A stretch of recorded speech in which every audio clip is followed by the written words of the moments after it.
ఏడేడు జన్మాల బంధాలతో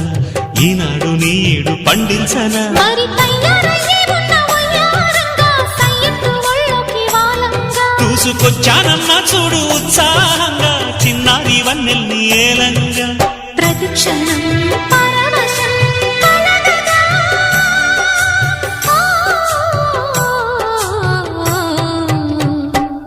మనసా పలకవే మధుమాసపు కోయిలవై చెలిమే తెలుపవే చిగురాశల గీతికవై